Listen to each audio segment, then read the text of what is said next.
Well, good evening. Welcome to Yada Yahowah. I'm here with Kirk and Dee, and I'd like to begin by being a hypocrite. For those who've been around me for a long time know that I don't typically watch videos. I much prefer to read. You can read much faster, and it's much easier to fact-check something that is written. And it's also easier to incorporate it if you find a strain of truth. I am making an exception, however, and that is in these videos that both Dee and my wife Leah have been producing. And there is one right now on Yada Yahowah. If you click About Us on the header of Yada Yahowah, it will open with a video. It actually has audio to it as well. All you have to do is click in the frame, and you can open the audio. It doesn't open automatically with the sound, which is just kind of a requirement for instant loading videos. But David was able to get it on the site, and what it does is it creates something that's very compelling. It tells a story about why it is that you should be listening. It happens to be the story that's chronicled in Chronicles about the Nachri and what Yahowah says regarding him. And it's just the imagery and the music and the sound and the motion of the whole thing. It's just extremely well produced. Thank you, Dee. And very compelling. It's so much better than just reading a static page with the guy on the funky shirt. So I thank Jackie for arranging to get on the site. Thank Dee for creating the video. Thank David for actually figuring out a way to produce it on the site. I think it definitely enriches the site and makes it more compelling.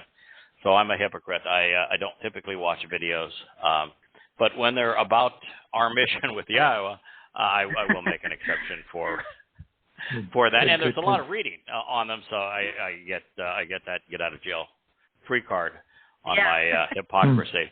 I know, Dee, you have some announcements that you wanted to make before we begin.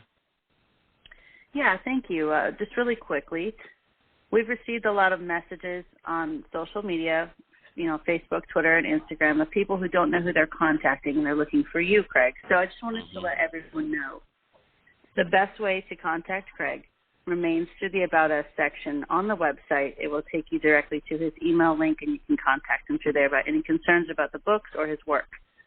If you're looking for an inquiry on social media, that's that same link, isn't it? That's you click About Us, and you'll see the Contact Us right above it once the video ends. So that's where it is. Yeah, and if you're wanting to get a hold of me, I'm the one that you'll find through the messenger, but I can always direct your messages wherever you want them to go. And there was a little mix-up last week on the AI thing. We don't actually use AI traditionally. Leah was experimenting with some AI, so people have been asking, what platform that was. I don't really know anything about it. That was her project. She, made some really cool stuff there. So, you can contact her about it, but we are using a professional package on Canva to make art for the programs if you guys want to try that out for yourselves.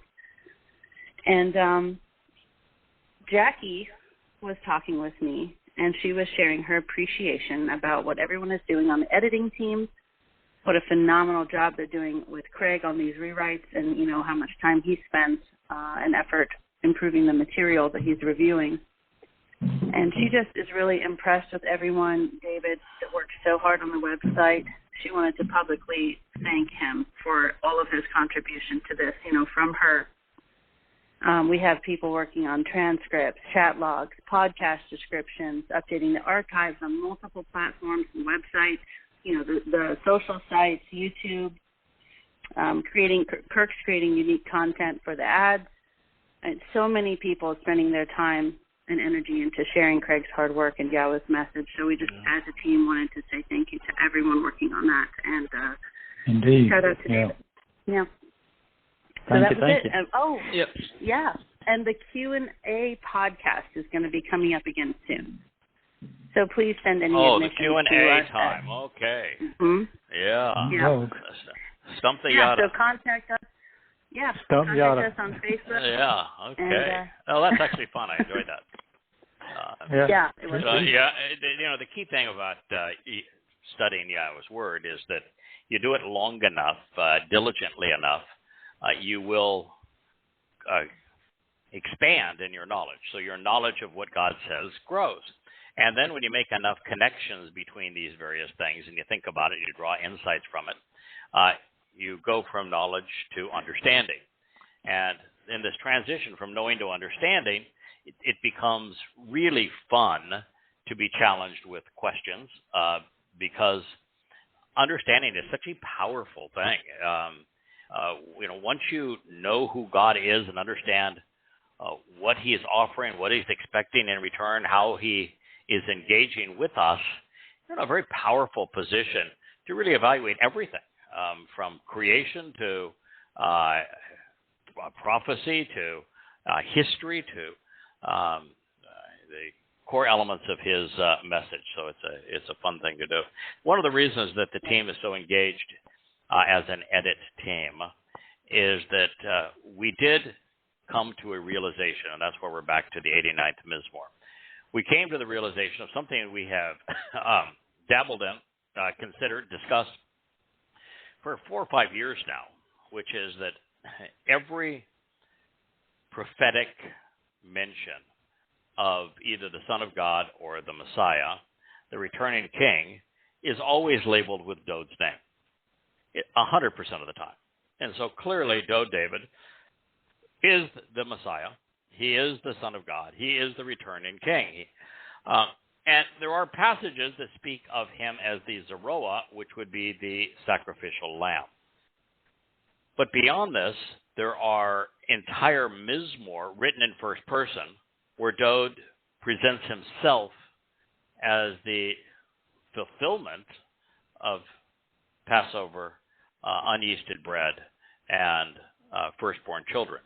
And Yahweh even refers to him as our Savior, and he refers to him as his firstborn. And so over time, we've come to realize that Dowd is more than the Son of God, which is, that's a pretty good start if you want to have something nice for your resume.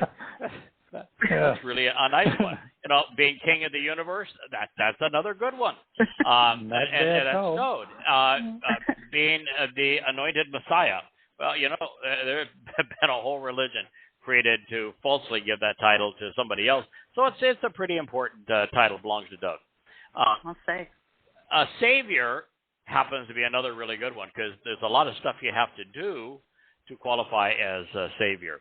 And Dowd is all of those things, and we've recognized that.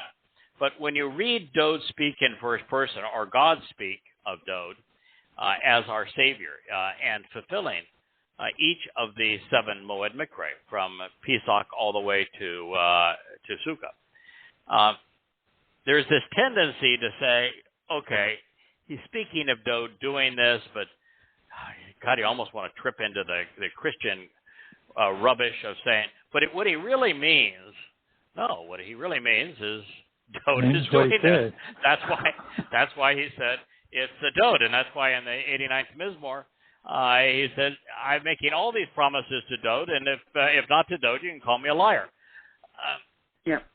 But still, to share that message, something else has to resonate within you, which is coming to understand Dowd's motivation for wanting to do this and why Yahweh agreed to allow him to do this. They're both monumental.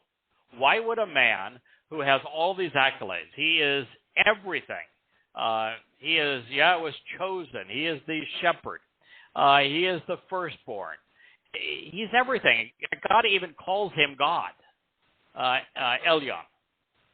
So he has everything going for him, and God's bringing him back. Why would a guy like that say, I want to volunteer to be the Passover lamb, which means you're going to be tortured for 4 to 6 hours by the Romans, the epitome of man's civilization. They're going to whip you to the point that they tear all the flesh off your back and legs and chest, and then they're going to nail you to an upright pole in the most excruciating form of death ever possibly imagined.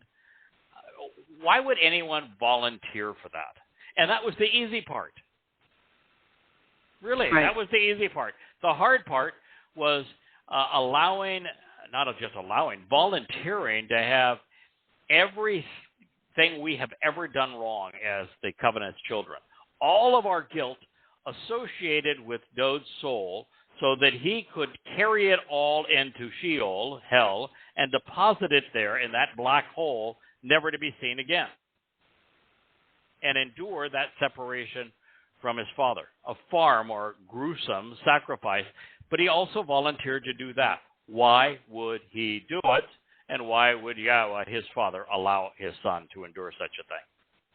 And it was when we began to really come to terms with why so many of the Mizmowr, starting with the first psalm all the way through the 31st, why they were all focused on Dowd's role as the one performing these sacrifices, and why so many of the statements were written both in the cohortative and also written to express second-person volition as well. Cohortative being first-person volition, but also in second-person volition. Why would that be the case?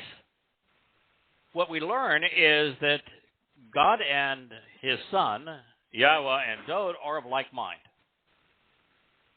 Dowd came to the decision, I want to do this, and Yahweh came to the conclusion, I want this for my son. And so when you read this over and over again, then it is imperative that we try to figure out why Dowd chose to do this, why Yahweh supported him in this choice. And it becomes quite obvious what the problem is, and the problem is Israel. Dowd was the ultimate student of the Torah. He knew that Moshe was as fine a person who's ever lived, a man of great character and conviction, brilliant. Moshe is as close to perfect as there's ever been of a man. Mm-hmm. And yet, the Israelites tried to kill him. They besmirched him. They were incredibly mean to him. And so Dowd is saying, wait a minute, this guy is darn near perfect. I've got more flaws than I have hair on my head. Yeah, I'm really passionate. I've done a lot of really good things. Well, I've really done some dunderhead things too. How am I going to be responsible for and gain the respect of Jews for all eternity? Right. When no one can measure up to Moshe. And so he figured it out. I can make the ultimate sacrifice. I can be the reason that every Yehudim and every Israelite that endures past this mortal existence and enters the covenant family to live forever with Yahweh will be there because of what Dowd did. And for him to suffer those 2 days of torment, to have an eternity of our respect, absolutely the right call. It was a brilliant decision. Courageous, magnanimous, but correct. And Yahweh knew that it was the right decision for his son to make, and he supported it. So once you come to understand that, then you're in a very different position. Most recently, I've come to have an appreciation because I'm rewriting the series Coming Home, which covers thus far in the 3 volumes. It takes us through Mizmowr 31 plus many other Mizmowr, including this one, 89, that we're currently reviewing. And when you do that, what you come to realize is that the centerpiece of God's message is the Father and Son working together to achieve the benefits of the covenant, which are eternal life, perfection, adoption into God's family, being enriched and empowered and enlightened by God on Shabuah, given the opportunity to be the voice that calls out, the herald, welcoming the Son and the Father back home at a time when Israel has the final opportunity to be reconciled on Yom Kippurim so that we can all camp out together on Sukkah as the earth is restored to the conditions of Eden. Dowd is the central figure in that. He fulfilled all of them thus far, even through Towrah, where he is the subject. And he, of course, is returning on Kippurim to anoint the Kipporeth, the mercy seat of the Ark of the Covenant. And he is then the king and the shepherd of all time, celebrated through Sukkah. So when God makes it clear that that is the fulcrum of our salvation, that's the path into the covenant, that is the door to eternal life and into his home, and that our recognition of the role Father and Son, Yahweh and Dowd, played together to enable this is the cornerstone of God's message. Now, when you recognize all of that, and it is obvious, it's so obvious, I am embarrassed to say that while we you sensed it, we're all around it, we celebrated it, we just couldn't get to the point where you just say, this is it, folks. This is the cornerstone. Nothing is more important than this as it relates to your entry into the covenant family and salvation than understanding the role Dowd played with the support of Yahweh, his father, to make it possible for us to be part of the covenant and to live forever in God's home. Now, once you do that, then every word and every sentence of every paragraph, of every chapter, of every volume, and there are 30, have to reflect that truth. And so it requires a rewrite. And it requires a rewrite with a mind that even the translations have to be dealt with so that we're attuned to Father and Son reinforcing this message throughout. And God makes it clear this is the single most important thing for us to know and understand. Therefore, with as much as I have said and have written over these past 22 years, it's a big task, and we are dedicated to getting it right. It's one of the unique things about the approach that we have taken, and at times I'll apologize for it, and they'll say, "Oh my God, don't apologize for it." But it is that most writers, if you challenge anything they say, they have a conniption fit, and they will come after you. They get dug in on their message. We take exactly the opposite approach. We strive to not only tell the truth, but tell the whole truth, to be as complete and accurate as is absolutely possible.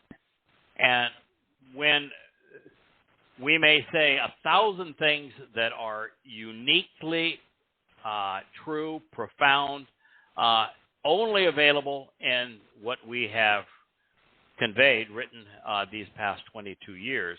If there is something that stands out that's important that is not fully or correctly stated, we'll admit that we've been wrong, and we'll go right back and even if it takes 2 years of our lives, we'll go back and make the correction. And that is what we're doing now. And I think it's one of the great celebrations of our relationship with Yahweh, to know that we are the only place in the world, and have been now for 3,000 years, that have understood what we're sharing with you. The only place that you will find any of this is in Yada Yahowah, and we have a group of people that is devoted to sharing this with you as completely and accurately as possible. And we ask nothing in return from you. It's there for you to read, there for you to learn for, to benefit from. If you do, wonderful. We'll see you in eternity. If you choose not to, that's your choice. But there's no donate button. We don't take anybody's money. We don't have a secret clubhouse. We have no secret handshake or secret misto. Dowd is our leader. Yahweh is our God. And I don't think that there are 20 people who even know where I live. And of the covenant family, there's probably 20 who've actually met me in person. So we're all pretty anonymous. So we're the opposite of what the religious kooks do, where they say, well, I'm the Messiah. I'm God's special agent. I want you to come to my synagogue, my church, my temple, whatever it may be, and dig deep. We ask nothing from you. We'll never ask anything from you, and we have no secret hangout or secret club or anything else. We just exist here to tell the truth as accurately and completely as possible, and you can choose to do with it what you like. And sometimes we tell it in a way that's really compelling, like the video now on the About Us page or link at the top of the community. And while that is wonderful, I still want to thank David again for the index. I use the index every single day. I just love it. The index gives you the opportunity to look at every place that we have either amplified or put in a summary fashion any thing from the Torah, prophets, and Psalms, and you can go to it immediately, and you can compare early and more recent translations and commentary on any passage it's quite a list of the many, many, many thousands that we have covered thus far. I think it's something like 15,000 pages, but it's a lot. Wow. All right, we are. Before you go, can I ask one quick question? Sure. Mm-hmm. When I was in Florida a number of years ago, and I was sitting next to this guy who was translating on his computer, and you were showing me all your things, and that was cool. I mean, and everybody that was there also, they were out in the pool somewhere, but I was fascinated with. You had a conversation with me that was, it went basically like this. This whole thing is breaking down to Paul versus Dowd. And it so destroys Paul, even this one passage, 8 to 9 thing destroys Paul, and any pretender out there. And I thought to myself, well, that's it. It really is this. And I carried that for all these years, yet I couldn't get to the point, and I knew it destroyed Christianity. So if it destroys Paul's message, which is basically substitute somebody else for Dowd, I must be the slowest guy on the planet, because I should have been saying, well, if he destroys Jesus or anybody like him, or whatever, why couldn't I why can't I just get around and say, well, then that means Dowd, give all those things back to Dowd, and what I have the Messiah, I have a king. What was it that could I could? You got the shepherd, you have the Savior, you have the branch, you have the firstborn. So now he's all of the things that we've been doing there. So what took me so long to get it? I really feel embarrassed about that. And what's really kind of interesting too is that the whole story of King Sha'uwl, Saul, and then and Dowd, and then the wannabe apostle Sha'uwl, who became Paul. One is prophetic of the other. One is kind of a meaningless episode that shaped the most meaningful episode in the infamy of religion. And this program and these books are written to God's people, Yehudim, Yisrael, because God is calling them home, and they're going to have a reunion on Sunday, 6:22 p.m., October 2nd. In Jerusalem as the sun sets on Yom Kippurim in 2033, 10 years from now. That reunion is slated to reconcile Yisrael and Yehudah with Yahweh. So Yisrael is the people who we speak to. We serve Yahweh and Dowd on behalf of his people, Yisrael. And that's first and foremost. But recognizing that, the entire story here throughout the Mizmowr and throughout many of the prophets is Dowd, David, versus Sha'uwl, Paul. And you might say, so, wait a minute, that's Christianity versus, Judaism. No. Yeah, but Judaism was Paul grew because of that. First, the key thing to understand is that Paul was a rabbi. Absolutely. And had he not been a rabbi, there is no way he could have pulled off this fraud.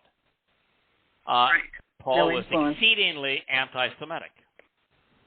There are a lot of self-loathing Jews. He was one. But Paul's creation of Christianity, and he is the author of Christianity. He wrote not only the 14 books that are attributed to him. Luke was his personal attaché. They co-opted Mark deliberately. Matthew is nothing but a plagiarization of Mark and Luke. Acts is all about Paul. The Christian New Testament is Paul. And so you'd say, wait a minute, if the message is to Yisrael and Yehudim, why is it Dowd versus Paul? Well, the reason is there is no Judaism without Paul. And the whole reason that Akiba came up with the false Messiah in the Yobel year of 133, 100 years late, is the rabbis knew when the Messiah was going to arrive. They knew it was going to be in year 4000 Yah. They knew that was 33 CE. In fact, Dowd, disguised as Gabriel, which is not much of a disguise since Gabor is one of Dowd's most prominent titles, explained the date that he, as the Messiah, was going to come into Jerusalem to make all this happen. They laid it all out, the exact date. So they knew when he was going to arrive. In all the churches, too. But they chose to deny it. They denied Dowd. They denied the fulfillment of Pesach, Matzah, and Bakurim, as well as Shabuah. They denied it all. And once you had denied it all, and you had this religion that had created this fake Messiah and fake Son of God, who died on Passover, but nobody knows why, who then had a resurrection event, and it became the most anti-Semitic religion in the world. It was a religion which took root in the ultimate beast, which is Imperial Rome, which then morphed to the Roman Catholic Church, which tread upon the whole world and would plague Jews for almost 2,000 years. Ultimate beast is the foe that Dowd has to overcome to return the earth to Eden-like conditions, and he's going to wipe out everything that's associated with Christianity to liberate his people from this horrible foe. Yeah. But it's more than that, because Judaism would not exist without Christianity. It is the sole reason that Akiba came up with Bar Kokhba as the fake Messiah. The reason that Jews have a Star of David when there's no star associated with David, but the fake Messiah, he was called Son of a Star, Bar Kokhba. All of early Judaism is a rebuttal, effectively, a response to Christianity, so that these rabbis who are replacing the priests on their own initiative, not God's, could control Jews. That's what it's all about. Paul versus Dowd, Yahweh versus Satan, is so prominent because it not only is the impetus for the most horrendous beast that would ever exist, Imperial Rome morphing into the Roman Catholic Church, but also for the greatest foe to God's people, which is Judaism. So these are really important concepts. Plus, the covenant itself is all about Father and Son. And Yahweh doesn't do anything alone. He always works through his chosen individual. Very seldom more than one person, sometimes two, sometimes three. but it's almost always with the lead individual. Dowd is that individual. And so father and son work together to conceive the covenant, to provide its benefits, to show us the way, to make it possible for us to benefit from it. And that is the message that resonates through the 89th Mizmowr and every psalm that Dowd wrote. So that is why we're here. That is why we're working so hard to update the message. All right, so what we left the program last week, we had shared, I have established, cutting through separation, the Beryth covenant for the family and home through Any Bachyr, my chosen one, the person I prefer and have decided upon. I have sworn an oath and will affirm this promise 7 times over to Dowd, the beloved, Ani, my authorized agent and co-worker who serves on my behalf. What'd you say there, Kirk? I said pretty clear. Pretty clear. Yeah. Chosen by, yeah. No. I don't know how you can misinterpret that or misquote. I mean, quick. The only way that you could misinterpret that is to deliberately try to deny it. I have established, cutting through separation, the Beryth covenant for the family and home through Any Bachyr, my chosen one, the person I prefer and have decided upon. I have sworn an oath, and I will affirm the promise 7 times over to Dowd, the beloved, Ani, my authorized agent and co-worker who serves on my behalf. Now, recognizing that the following pronouns, prepositions, conjugations were integral to the verbs and nouns in the Hebrew text, let's see what we can learn from the next 6 words that Yahweh shares. Ad olam, furthermore, as an eternal witness to the restoring testimony.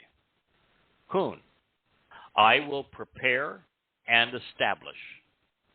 Zera, your offspring and that which you sow. Wa bana, in addition, I will construct a home. Kese ata, for your throne and seat of honor. Lador wador, on behalf of all generations throughout time. I would say that's pretty clear too. After you just finished making this declaration that I have established the covenant through my chosen one, and I have sworn an oath, which I will affirm 7 times over to Dowd, my authorized co-worker.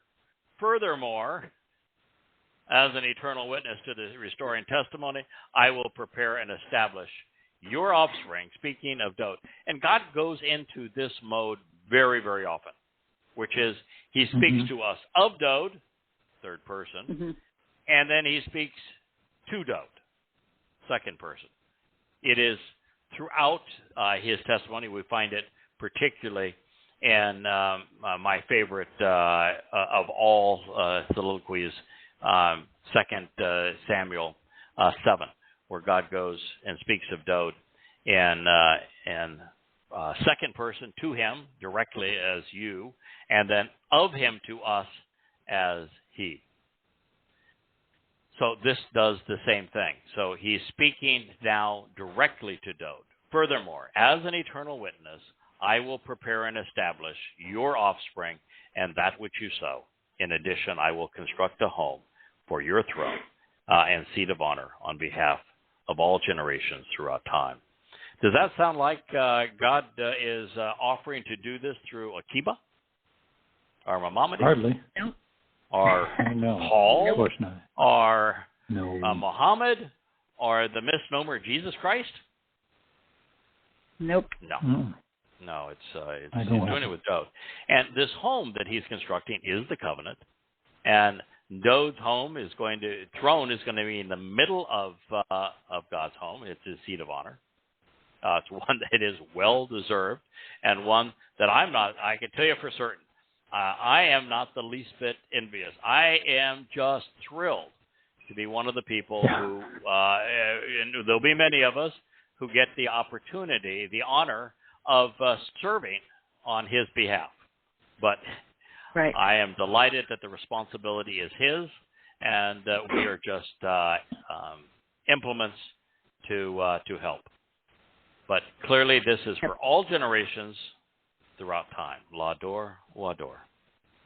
So Dowd not only provides everlasting testimony through the lyrics of his songs, but also his life, and it's really his lives, serve as a restoring witness. What he has sown, we can reap. And in the covenant, we become his heirs. Beyond this, there is but one throne in heaven, one universal seat of honor, and it was constructed by Yahweh for his son, Dowd. There is no seat of honor for Jebus, the misnomer. No. None for Paul, who is named after hell, Sha'uwl. None for Peter, who was a really, really lost soul. None for Akiba, Maimonides, or Muhammad.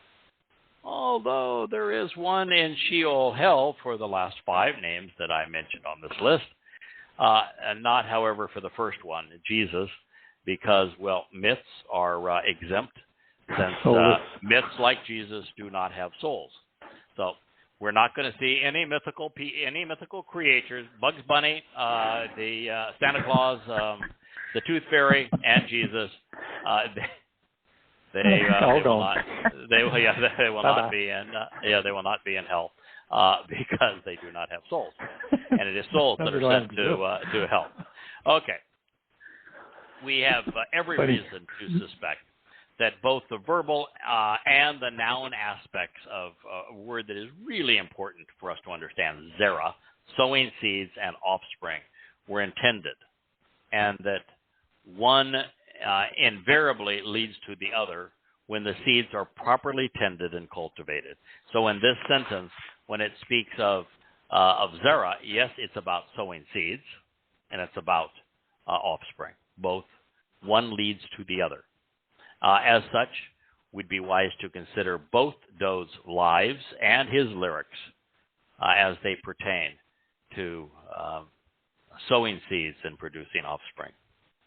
Now, in this life, what I think is actually Dowd's most important title, one that I think we're the only people that even speak about, Zera, sacrificial lamb. I never heard of it before. No. Yeah, and Zera is based on Zera, to sow seeds. So the sacrificial lamb, and that's the way Zera is used throughout the Torah. Every time Zera is mentioned throughout the Torah, it is addressing the sacrificial lamb of Pesach.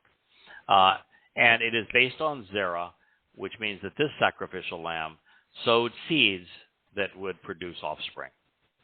And this may be the most magnificent and revealing of all of Dowd's accolades, which are considerable.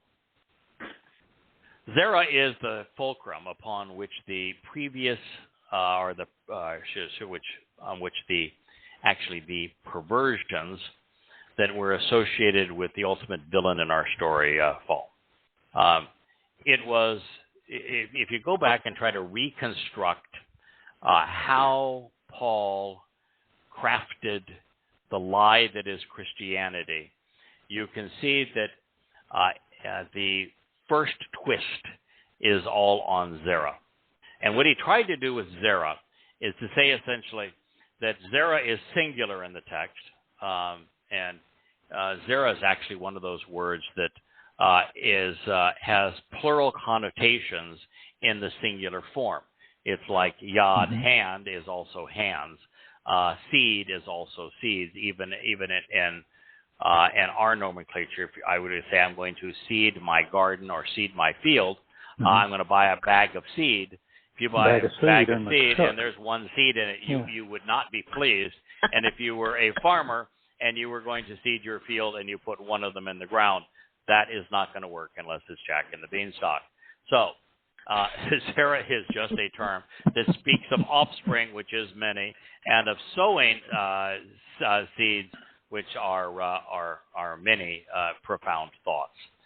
Paul would write is that because seed was singular and it talks about the offspring of Abraham in that particular passage that he was truncating and misappropriating. Then, in his twisted mind, we can bypass the Torah, since he claimed that Abraham had no Torah, and we can go directly to Jesus because it's a single person, not many people, and bypass all the Jews along the way.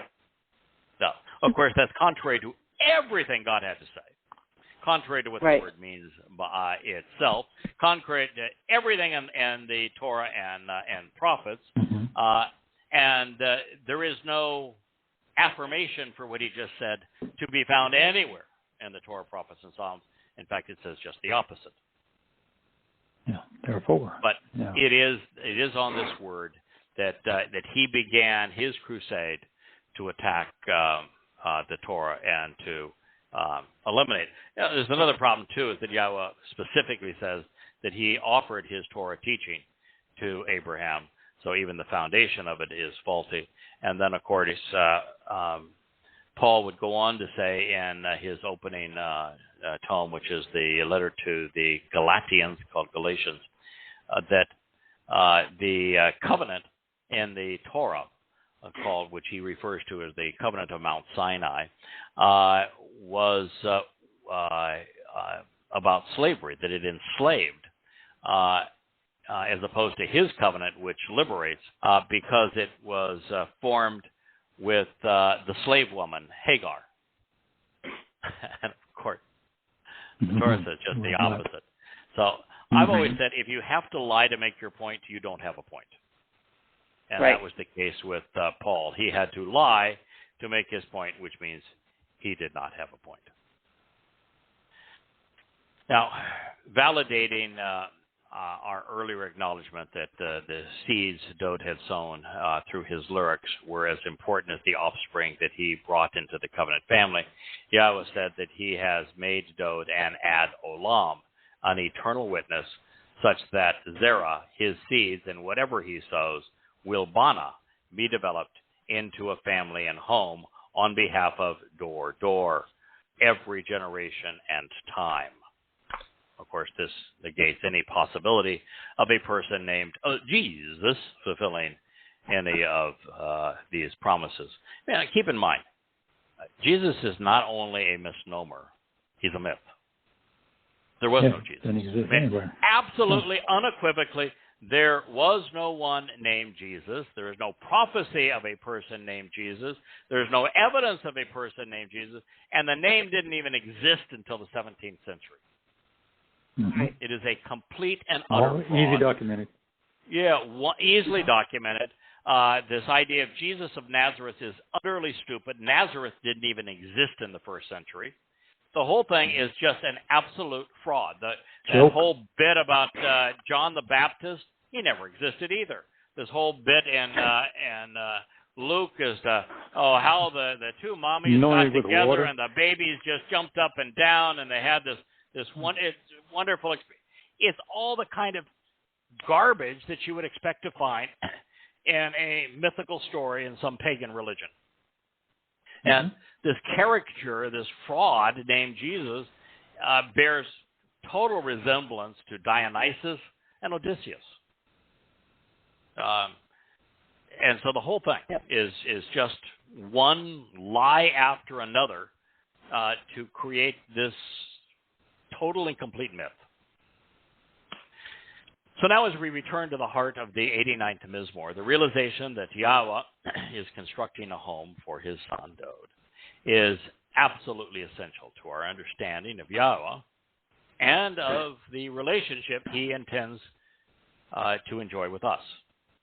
In the manner of a father and in defiance of humanity's conceived gods, our Heavenly Father is declaring that he is taking responsibility for raising and protecting, indeed advocating on behalf of, lifting up his son.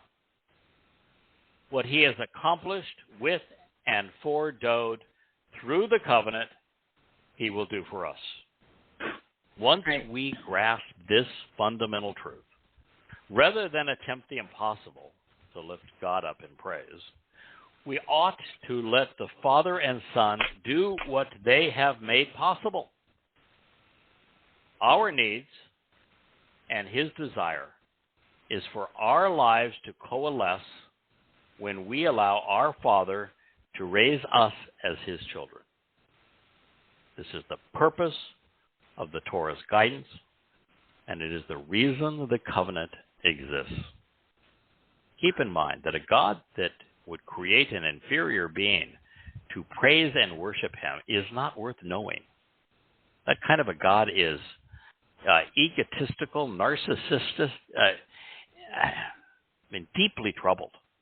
And all you have to do is go through the mental exercise of Kirk, you're an artist, and you one day decide you want to paint a frog, and but you are a super artist, and you can make your frog come to life. It's still got the brains of a pea, and the frog that you create, you want to worship you.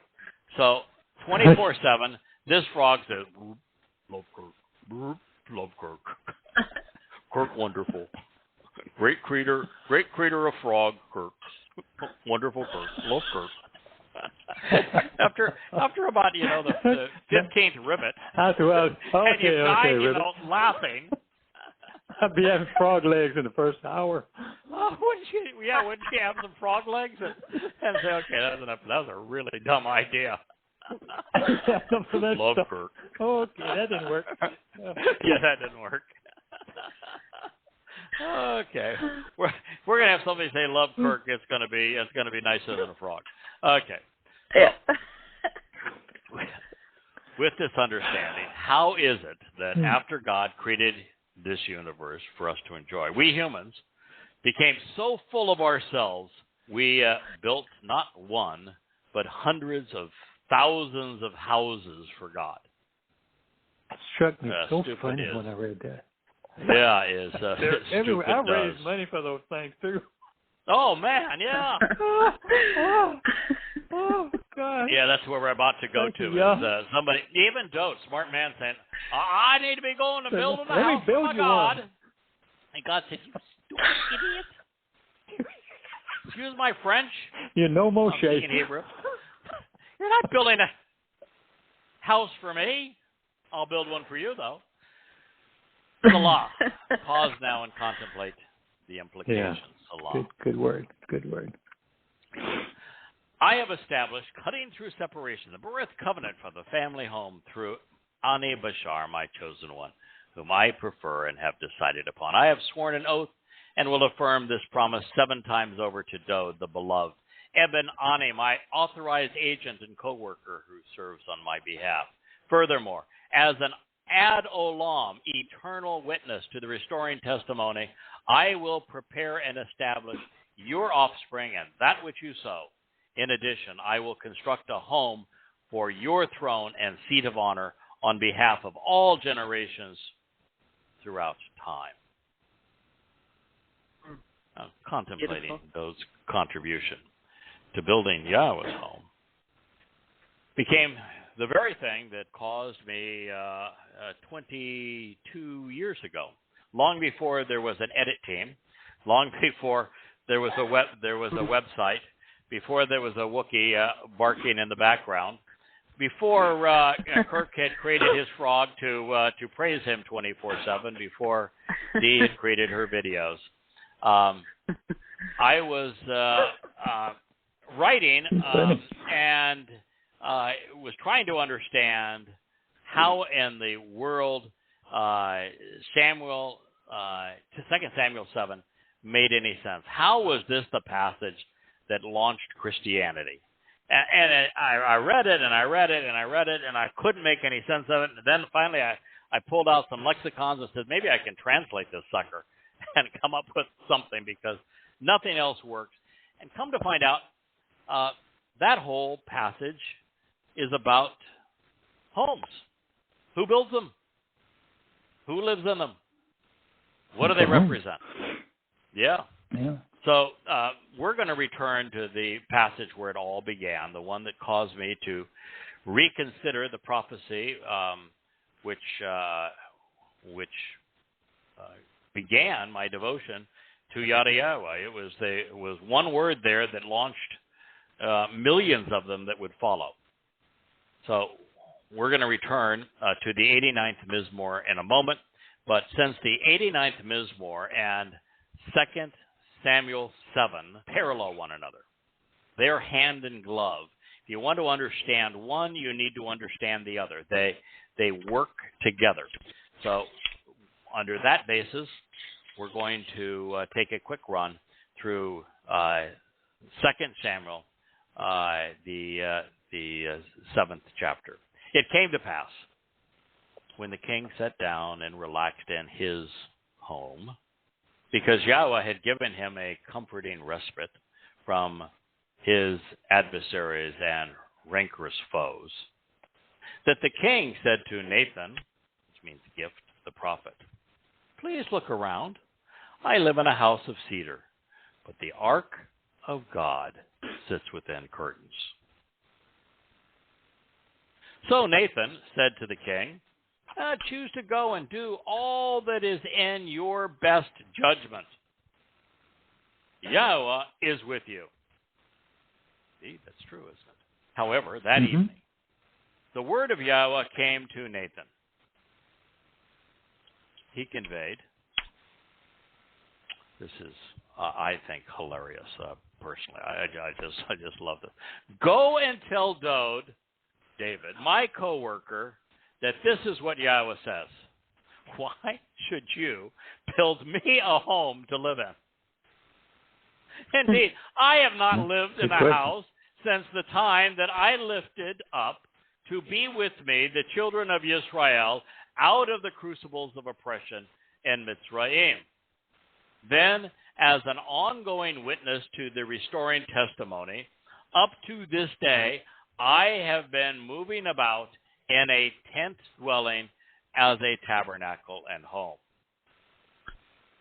During any of that time, when showing the way to the benefits of the relationship, that I traveled with all of the children of Israel, did I say a single word to one of the leaders of the tribes of Israel, who I instructed to shepherd my people, Israel?"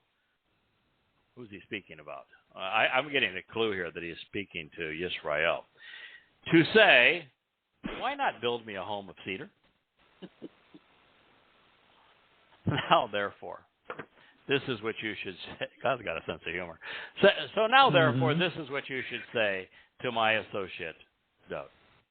As a result, Yahweh of the spiritual implement says, "Look, I took you from the sheepfolds, from chasing after lammies, to being the conspicuous and informative leader among my people over Yisrael.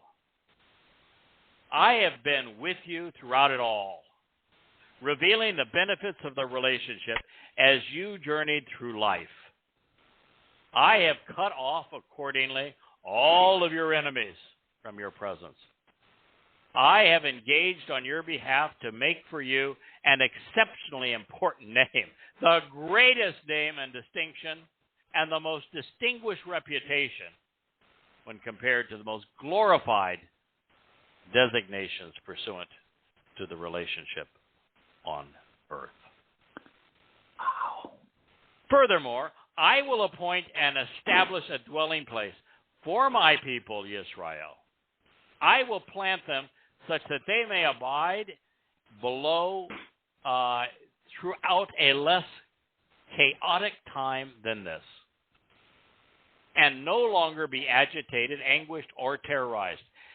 They will not continue to be afflicted or degraded, disparaged, or denigrated by unjust or harmful sons, perverted and violent descendants of evil, as they have been previously. Now, folks, he's talking prophetically here. This is what is going to happen 10 years from now. He's taking Dowd all the way from chasing after lammies, all the way to Dowd being king of the universe, when his people, Yisrael, will live in peace and no longer be anguished and terrorized by Judaism or Christianity or Islam or progressives or communists or socialists or any conspirator. From the day which, for the benefit of the relationship, I appointed and instructed judges on behalf of my people, Yisrael, I will provide a respite from all of your enemies. In addition, Yahweh is boldly and publicly announcing to you that indeed he will act engaging with you to create the family and home of Yahweh.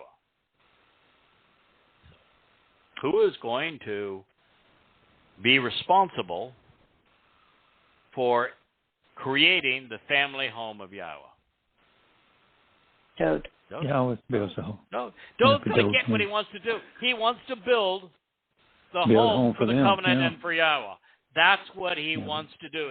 It is absolutely essential to his very essence that he wants to do this. And everybody thinks, well, I'm sorry, he couldn't do it. He's got blood on his hands. He's got blood on his hands because he was defending Israel. He has blood on his hands because he has to anoint the Kaporeth, the mercy seat of the Ark of the Covenant, so that he can reconcile the children of Israel with Yahweh. He is the one who gets to build the only house that actually matters. The one that lasts for all eternity. The one that was conceived through the fulfillment of Pesach, Matzah, and Bikurim, and Shavuot, where we are made eternal, where we are perfected, where we are adopted into God's family and enriched and empowered by him as he raises us. That is the covenant family that Dowd gets to build, the one that really matters. Yeah. Surely, your time will be thoroughly proclaimed and completely fulfilled. Yeah, like 3 lives over 3,000 years and forever. Then after your relaxing rest with your fathers, I will raise up and take a stand to bring into fruition with your offspring that which you have sown. Something more in the end without hesitation for you. For the benefit of the relationship, it will be extracted and withdrawn out of a small particle of your physiological nature. Now,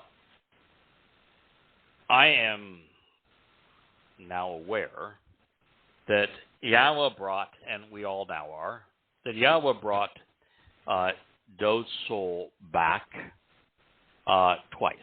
Once already, one time, and 10 years from now.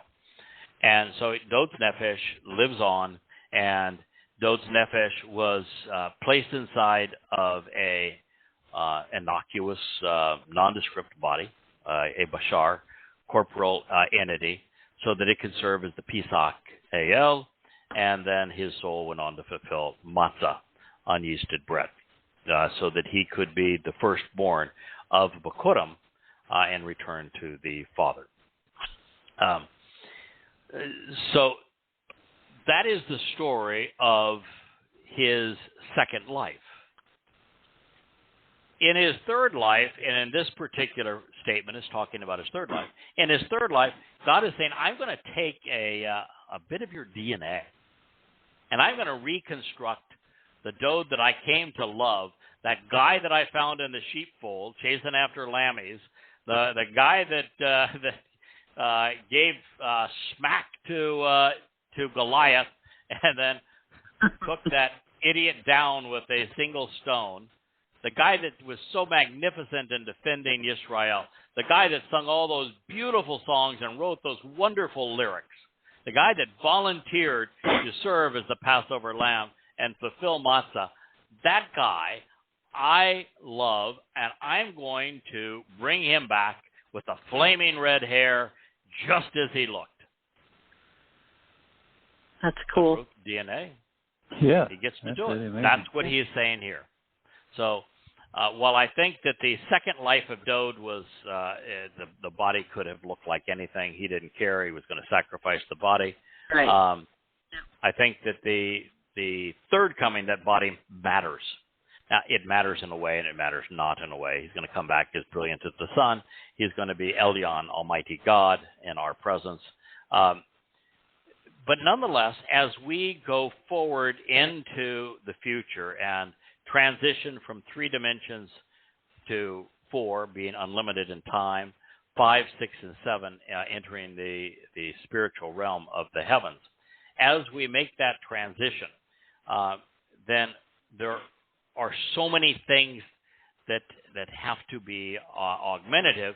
But one of the things that we have to always keep in mind is that for eternity to be as enjoyable as God intends, for there to be life forms for us to enjoy and interact with, for us to be able to taste the wonderful flavor of a good wine and matzah and olive oil with bitter herbs and lamb as we celebrate Pesach and into matzah. For us to do those things, we're going to have to be able to transition out of our 7-dimensional energy-based life form as our soul into a material life form. And if we were to take just an infinitesimal amount of who we will be at that point, according to E equals MC squared, we can go from spiritual energy to a corporeal life form without diminishing who we are. Yep. And this is what we're going to see with Dowd, and we're going to have the same ability. So there are times when we will take on a physical form to do things that are best done that way, to sing songs, for example, to feel the warmth of the sun, S-U-N and S-O-N, as we move through eternity, to enjoy the earth as it's transformed back into the Garden of Eden. All of those things, physical body will be an attribute, even though overall it's a liability in eternity because you can't travel of any distance. You can't be perfect. You can't be immortal. Any of those things require a spiritual nature. But we will have both. Yeah. And this is the story that is being told. I'm getting away from the story here, but after foreshadowing the 89th Mizmowr, by speaking to his son, Yahweh transitions to speaking to us about him. This is that whole story that I told you where God will speak to Dowd and second person, you, and then he speaks to us about him. So that he will say he. That's what we just witnessed in the Mizmowr. That is what we're witnessing now in Samuel 2, 7, and 12. And so, I will establish his reign over his kingdom.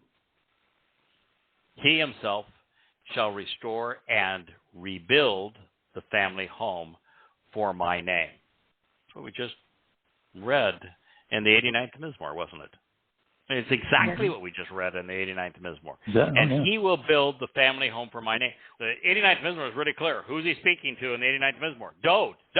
That's what he said. That's what he's repeating here, and he's speaking to the same guy. He will build the family home for my name, and I will prepare and establish his throne of his kingdom forevermore as a continuing witness. Samuel 2, 7, 13. Exactly what we read in the 89th. Yes. Yeah.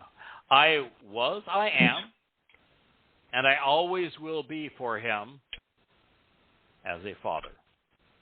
And he was, he is, and he always will be for me as a son. Do you know how many people Yahweh said this of?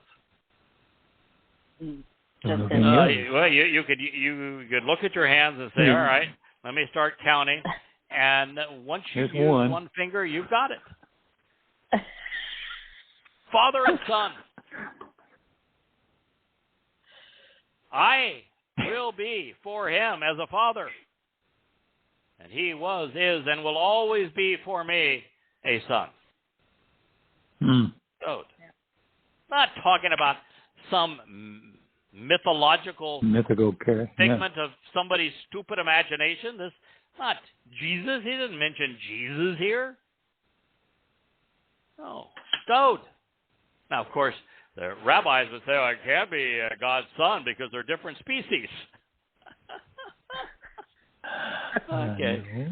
What part of the whole covenant concept did you not get? So when that all of it. Now this gets back into that dispute. Dowd via Sha'uwl, which became the basis of Christianity and Judaism. So when that which is associated with him is warped and perverted, twisted, such that it is contrary to what has been stated, I will resolve this dispute against him, vindicating him, deciding with him to expose and issue a condemnation against the weapons and the staves wielded by rulers of nations of men, and against the fungus and plague that has fallen upon the descendants of Adam. What is that fungus and plague? It is religion. The weapons and staves wielded by the rulers and nations, that is politics.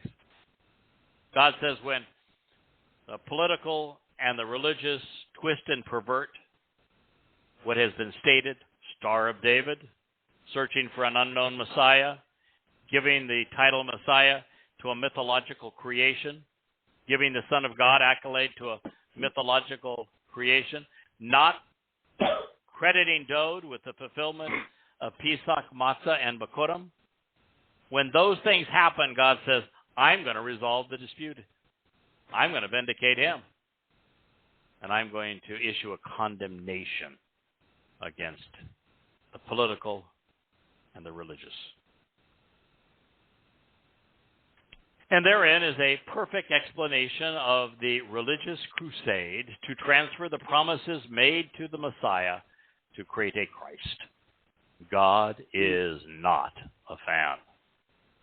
Therefore, my steadfast devotion, my enduring love, my commitment to the relationship, and unmitigated favor will not be removed from him, will not be disassociated or diminished regarding him, nor replaced, substituting another for him, as was the case when I turned away from and completely rejected associating with Sha'uwl.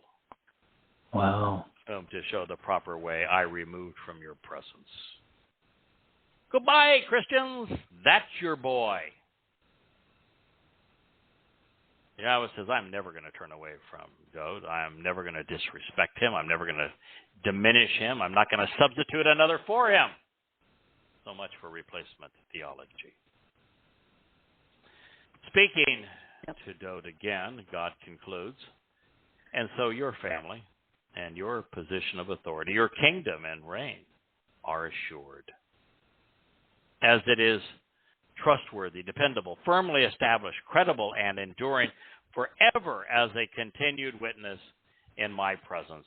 Your throne and seat of honor will be established and sustained forevermore as a restoring testimony. Consistent with all of these words and in accord with the entire revelation, in this manner, Nathan accurately conveyed this to Dowd. That's it. There's nothing more that need be said. And God reinforces it over and over again. Now, I think one of the challenges that people have is that they think, God, big, strong, powerful. God can do anything he wants, and God doesn't need, puny people. He wants to, signs and wonders, miracles, all that kind of stuff. God spoke directly to me. No, not how God works. God tried that with the children of Israel. They said, no, don't ever, you're too scary. Don't ever talk to us again. Go away. I said, okay, I get it. I don't want to scare you. I'm not trying to intimidate you. I'll communicate through Moshe. That's just fine. That's the only reason I met with you anyways, to let you know I'm communicating through Moshe. Yahweh likes to work through people. That's just his style. He does it because he is devoted. The whole point. To the covenant. It's the whole point. That's the whole point. Well, the whole point is not to be alone. Dowd just happens to be his favorite. Yeah. And Dowd is the person he works with over the most important issues: the unification of Israel, the creation of Jerusalem as the home, the establishment of the covenant, the fulfillment of the Mikra, and the return to guide and shepherd his flock forevermore. He's doing it through Dowd. If you don't like Dowd, you aren't going to like heaven. Not at all. If you wanted to besmirch him and give his accolades and his sacrifice to somebody else, you are not welcome. In dangerous territory. So, this prophecy is about houses. It's about who built them and who lives in them. Dowd, who had a home, not Jesus, who was homeless, throughout the myths described about him. It is all about what God is going to do for, with, and through his beloved Son. It is also about the seeds and thrones, who sows them and who sits upon them. And when it comes to such things, Yahweh is beside himself, annoyed to the point that he has made his point in such a vivid way, there shouldn't have been a single church, mosque, temple, or shrine called the house of God. And yet men have erected millions of them. Just as God has never once asked us to worship him, well, Kirk did, but not God. To bow down. I do want to see the drawing of the toad that roared. Bow down before him. I don't know if toads can bow, but I do like the they start out that way. Commercial. Yeah, before Budweiser decided to be woke, there was that famous Super Bowl commercial where the three frogs got together and they had the light of the bar, and it was Budweiser, Budweiser, and the three frogs were croaking it out. So we could have the Kirk is Wonderful medley. That's not ridiculous. I'll draw a frog, but that's enough. Okay. Having returned to you're in Carmel now anyway. They don't like salt water, so you're probably safe. You're safe. Yeah. Having returned to the prophecy where my journey began some 22 years ago now with Asher, associated with and 2 Samuel 7:14, we have found the obvious answer to whose home and throne is being established. It is unequivocally delineated here in the 89th Mizmowr. Therefore, 2 Sam 7 is about Dowd from beginning to end, just as is the 89th Psalm. It is Dowd's place of honor and kingdom, which will endure forever, as is affirmed throughout the prophets. Further, as Dowd, of whom Yahweh has said, he is my son, I am his father. He actually said it the other way around. I am his father, he is my son. He is my son, yeah. Something the 89th Mizmowr will soon. It wasn't until many years after my initial quest to understand Asher in 2 Samuel 7:14 that I came to realize that God was speaking of what Paul would do to pervert and misappropriate Dowd's legacy. And in this regard, Yahweh has put us on notice that he will side with and defend his son. Along these lines, I would like to reinforce something equally germane to our understanding of 2 Samuel 7 and to our appreciation of the 89th Mizmowr, both of which celebrate the father-son relationship, which is paramount to the life of the king of Israel. Dowd represents more than just an individual man. More perhaps even than Jacob, Dowd is Yisrael. He enjoys the heartaches, his ongoing battles with Goyim, his insights and errors, the benefits he enjoyed in concert with the covenant, and the consequence he endured when he ran afoul of it, are all shared in common between Dowd and the nation he shepherded. One life mirrors the other. After this brief intermission, one that was instructed in the text by Salah and the Mizmowr, we return to the voice of the psalmist.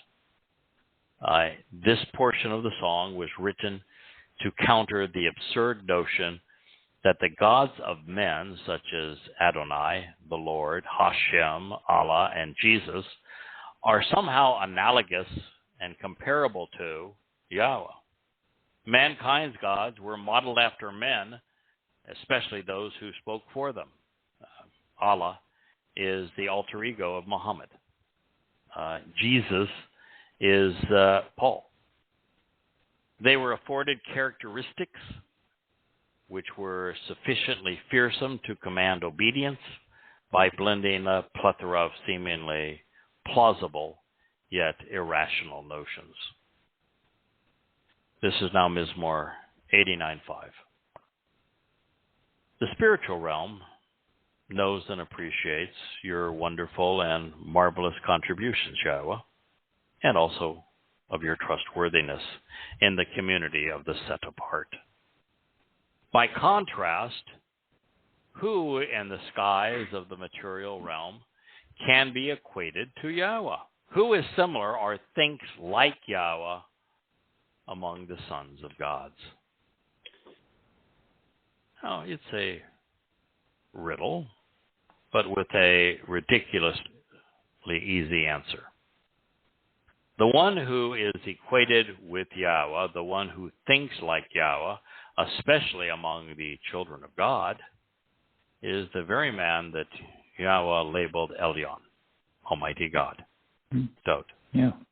Don't be freaked out that El, God, would call his son, Dowd, Elyon, the Almighty, because that's God's intent with all of us.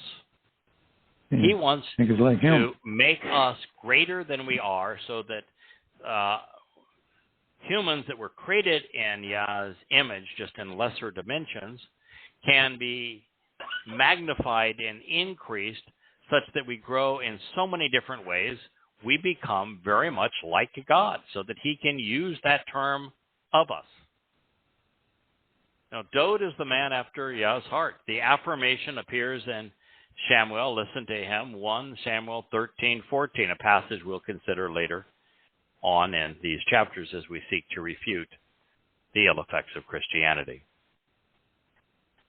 And while that is true, this proclamation was designed to set up a comparison between the wonderful accomplishments of Yahweh, which are acknowledged in heaven, contrasted with the meaningless myths attributed to the sons of God, conceived within the material realm, Dionysus and Jesus being among them. The words men have attributed to them pale in comparison to the majesty of Yahweh's message. I mean, just think for this for a moment. Dowd fulfilled Pesach with his sacrifice, and then Matzah when his soul took our guilt with him into Sha'uwl to deposit it there so we would appear perfect. And as a result, he became the firstborn on, then enriched and empowered by God with the promise of 7 on Shabuah. That is an exceedingly important thing that enriches and empowers all of us. The myth named Jesus was tortured and died. For what?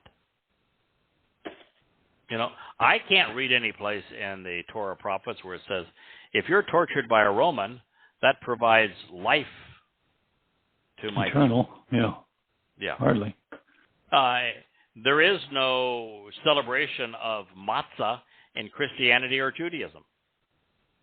So how is one perfected? what good is it to be eternal, even if you were to figure out Passover, if you skip by matzah and you're not perfected? If you don't benefit from what Dowd did on matzah, then I'm here to tell you, Passover is counterproductive, because the only way you can be eternal and unperfected is to spend an eternity in Sheol, hell.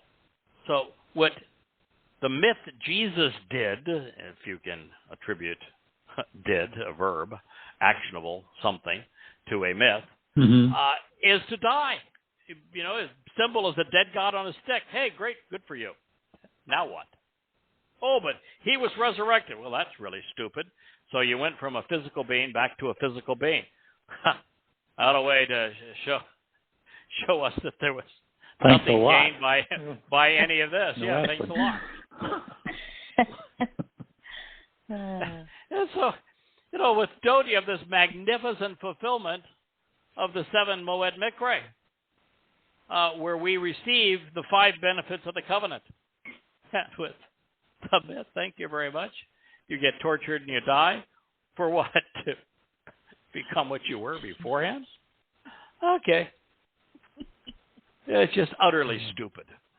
Now, a good point. If asked to uphold the single most important aspect of Yahweh's character and his greatest contribution to humankind, I'd vote for trustworthiness. Without it, nothing else matters. Yeah. Proving it is the purpose of the Nabi, as that is how their credibility is validated in terms of Yahweh's inspiration. Enabling it is the purpose of the Torah, because without guidance, there can be no trust. With it, contradictory scriptures and false gods are rendered moot. God does not change. He is dependable, he is reliable, he is trustworthy. And that's really why it's one of the 5 conditions of the covenant. Trust and rely. Trust and rely, yeah. Walk to him and become perfect, which is to accept what Dowd has done for us. Closely examine and carefully consider the terms and conditions of the covenant. Yahweh's contributions are many. He created an enormously large, rather complex, and yet functional 6-dimensional universe. And that was the easy part. Then he conceived life, writing the 3-dimensional language to propagate countless possibilities. You know, in that 3-dimensional code, there are vastly more possibilities than there are stars in the entire known universe. Wow, I didn't know that. Yeah. He conceived life, writing this 3-dimensional language. He gave us free will with a conscience to wield it. He designed us so that we'd be able to understand him and respond to him. Then he not only gave us his Torah and his prophets, but he and his Son also fulfilled every promise. Now there's a statement. Wow. Yeah. Wow. Together, they did this. And, you know, it's not just that they did this, but they told us they were going to do it 1,000 years before they did it. They told us they did it. Yeah. Just like some of it, they told us they were going to do it 3,000 years before they did it. And they didn't tell it to us once, kind of, broadly. Oh, by the way. Like, for example, on fulfilling Passover, they described in excruciating detail what it would be like to be crucified 700 years 800 later. years before crucifixion was even invented. Oh, 800, yeah. You know, and Dowd coming as Gabriel, the courageous and confident man of God, told us the exact day that he was going to arrive and what he was going to do as the Messiah. I don't know how you messed this up. It's so clear. God said, this is what we're going to do. Then we did it, and we told you this is the consequence. Over and over again. And yet, the religious will deny it. Yep. So, Yahweh's contributions are many, and we just ignore them. And we aren't just explicitly told. Think of the community of the set apart, what it represents. This is the covenant family. The covenant is not only Kodesh, set apart, but our Heavenly Father's children are the principal beneficiaries of his steadfast commitment to the truth. Now, along the most ignorant and irrational notions popularized by man is that we all worship the same God. This is rather twisted because God begs to differ. Religions or religious gods are fundamentally different from one another, and so are their scriptures and names, making this religiously unifying belief ludicrous. What's more, the traits common among false gods are universally foreign to Yahweh. Said another way, aligning our thinking with Yahweh necessitates a willingness to reject all religious presumptions. God, El, the Almighty, is inspiring and awesome in the counsel of the set-apart ones, tremendously great, while inspiring reverence and respect beyond all those around him. Yeah, so the 89th Mizmowr is about Dowd, but what is Dowd without Yahweh? Nothing. Yahweh without Dowd is still God. He's just lonely. He doesn't have a family. Lonesome. Yeah. So Yahweh with Dowd, great synergy. He gets to grow. He gets to enjoy the thing that he covets most, which is to spend time raising sons and daughters and experiencing life and the universe with them. So with Dowd, Yahweh's existence is hugely more beneficial, more enjoyable. But clearly, Dowd without Yahweh is nothing.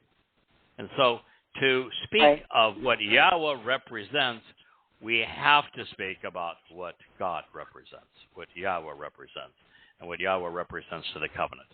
Because Dowd is literally nothing without Yahweh, and with Yahweh, he's almost everything. To understand Yahweh is to revere him. Yahweh, God of the vast array of spiritual implements, who and what is comparable to your awesome power and extraordinary gifts, which were all around you, Yahweh, including your overwhelming commitment and unwavering commitment to the truth. Mizmowr 89:8. I'd say this is similar to what we just covered, where Dowd is nothing without Yahweh. The reason that Yahweh is meaningful to us is because of his unwavering commitment to the truth. He is who he said he is. He will do what he said he will do. His awesome power and extraordinary gift is the child who was born and the son who was given. And nothing is comparable to Yahweh, including his unwavering commitment to accomplish and fulfill everything he has said that he will do with and through Dowd. So this is a rhetorical question, and yet as few as 1 in a million know the answer. Most don't even know where to look to find it. This is now the 4th time we have seen this very unique word here, emunah. I translated it as your unwavering commitment to the truth.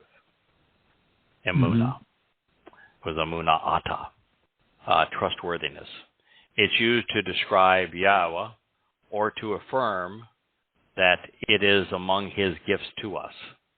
It appears in Psalm 89:1, 89:2, 89:5, and now here in 89:8. Not surprisingly, we will encounter emunah 4 more times in Mizmowr 89:14, 24, 33, and 49.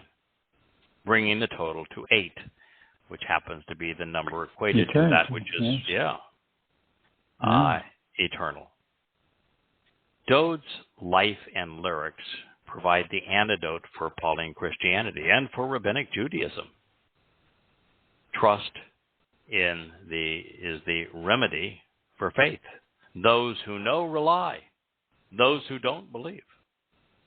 Trust is empowering, enlightening, enriching, and liberating, while faith devalues, it bewilders, depreciates, and it ensnares. Now, we are still recording, but not broadcast anymore. We have a significant audience that have called in and are listening on the phones that can still hear us. And as I say, the overwhelming preponderance of these programs are listened to in the podcast mode via the archives. So we're going to go to one more statement. And by the way, if you've heard me be a little slow tonight, and like when I was talking about second person volition, and for some reason I couldn't even come up with the word imperative mood to describe it. We all have our aches and pains in life. Some things don't go as smoothly as others, and some days aren't quite as easy as others. I got about 30 minutes sleep last night, and so after a night of 30 minutes sleep, about this time tonight, I'm in the Atlantic time zone. It is now 8:30. The brain wants to shut down. The tongue, I feel like Moshe at this point is saying, "Wait a minute, you want me to do that? My tongue is thick and slow, and not me. Find somebody else." I think you're doing great. So anyway, I am a little slow tonight, so I'm going to go over this, and then I can tell you Alabama that speed. We appreciate it. Yeah, that I'm off to bed, and and fairness, one of my anxieties is caused because my wife, Leah, many of you know who are listening, is undergoing testing and evaluation in Florida for a spinal injury, which is likely derived from an accident long ago. And she has injury all up and down her spine, but the thing that she's in Florida to deal with is up in her neck, where she needs an ACDF surgery to remove encroachment on her spinal cord, which is causing gradual paralysis of her hands, arms, and legs, and intense headaches, and then may need other spinal work going forward. And so, the facilities in Florida are pretty spectacular, wonderful Tesla MRI machines and bone density scanners, and a world-class doctor, and my very, very dear friend. In fact, I think he was the second Yehudim to reach out to us. In fact, he Yoel was first, approached right? me. Yeah, Yoel was first. And in fact, I spent a long time speaking to Yoel over this past week. And Mary, Yoel's wife, is now working in social media, and with Dee and Leah, she is a real sweetheart of a human being. And Yoel, Joe's his actual name, is my dearest friend, and a man I have such complete and tremendous respect for. And one of these days, as time permits, he'll be back on this program. We even talked about him returning when we had our conversation this week. But long story short, Dr. Jeff, as we call him, a critical care physician, is with my wife, representing her as family, as she goes through this testing and meets with all the surgeons and the surgical consults. And it is wonderful to have an extended family as part of this, but there clearly is anxiety associated with it, and there's other aches and pains in life. And I didn't sleep last night, so that is part of the ongoing struggle, and I'm not ashamed to admit that we all struggle at times. life is not a bowl of cherries. And you don't grow or develop character unless you're faced with obstacles which you can deal with and try to overcome. And in this particular case, I'm standing up on another issue to a bit of gamesmanship. In fact, I would say it goes as far as someone trying to blackmail me, something I don't appreciate one little bit. And so I'm have dug in my heels and said, nope, I don't care how little you want. You are not going to get by with that. I'm not going to stand for being extorted or a fraud of this nature. And I don't care where it takes us. I'm going to stand up and do the right thing. And so didn't sleep very well last night. I'll sleep like a baby, I think, tonight. Long story short, let's finish this last statement. Sure. And then we'll bid tonight. But again, I think it's important to have a human face on who's sharing this message with you. Sure. Yahweh was certain to do it. He told us the whole story of Moshe. He told us the whole story of Dowd.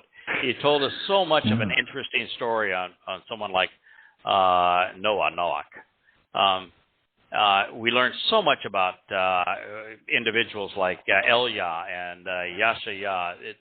God likes to share the humanity of the people that He has chosen to work with. Look how much we know about Abraham, the scallywag, and Sarah, the ultimate sweetheart.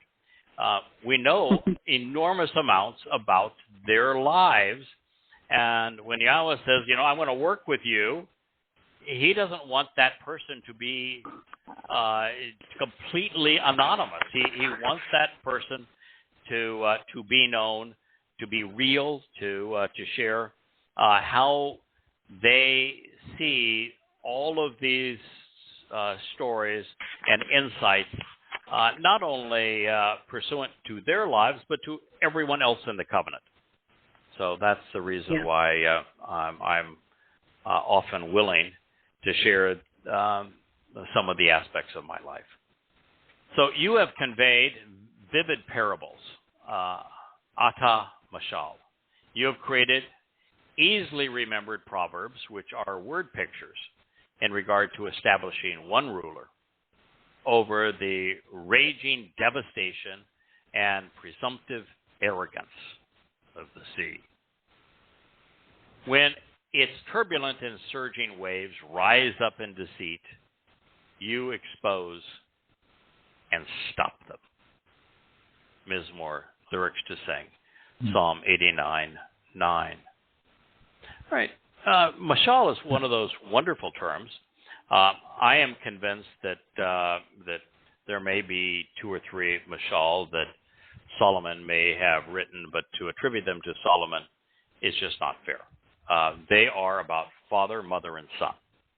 And in this case, they're about Dowd's relationship with his father and our spiritual mother. And they are being shared so that we can invest ourselves into the story and see ourselves as the son of and daughter of God and rely on those same promises and benefit from the same teaching. So these parables, Mashal, were written by Dowd. So you have conveyed vivid parables, and then Mashal also means to lead. So you are not only the leader, but the one who has supplied these vivid stories which are easy for us to remember because they're word pictures. Over the raging devastation and the presumption arrogance of the sea. Now, is God saying that the sea is arrogant? No. What does the sea represent? The land represents Yisrael. The sea represents that which is not Yisrael, which is Goy. So God is saying the Goy are devastating, they're presumptive, they're arrogant. And that these vivid word pictures have been presented in contrast to that arrogance and the presumptiveness of Gentiles. When its turbulent and surging waves rise up in deceit, you expose them and stop them. And God is very keen on going after, exposing, and condemning Pauline Christianity and Akiba's creation of Judaism. God is exceedingly anti-religious. He's anti-political. He's anti-conspiratorial.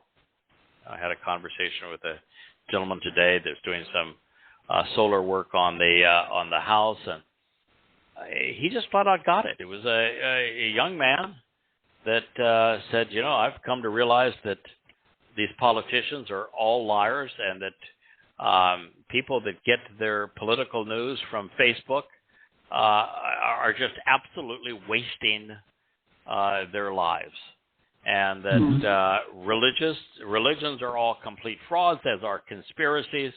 If we want to know the truth, we have to work for it. We need to do our research and base our study on evidence and reason. Well, not a lot of people like that today. Hardly. That is what God does. He has a consistent message where he says, I despise the religion of my people. I despise the religions of the Goy. I despise the politics of my people. I despise the politics of the Goy. And sometimes they're indistinguishable. You got Israel now politically trying to be a liberal democracy like the beast that is Europe. Why would you want to emulate them? They hate you. God hates them. Why are you trying to be that? And then you have on the other side the Haredim, which are, let's say, the dumbest religion in the world. I mean, this is a religion that claims that it goes all the way back time of Moshe with an oral Torah that never existed, that is condemned at every possible moment, that's delivered by rabbis who are never sanctioned or never authorized. In fact, God says, no. You have no say in what I'm doing. Don't have a clue as even to who I am. And you have this religion that everybody plays religious dress up as if they're going to a funeral with these little curly cues on the side of their head to make them look really stupid. And their black hats because, well, we're evil. And it's a religion that was created in the 18th and 19th century. 18th and 19th century. And it wasn't created in Israel. No, it was created in the Ukraine.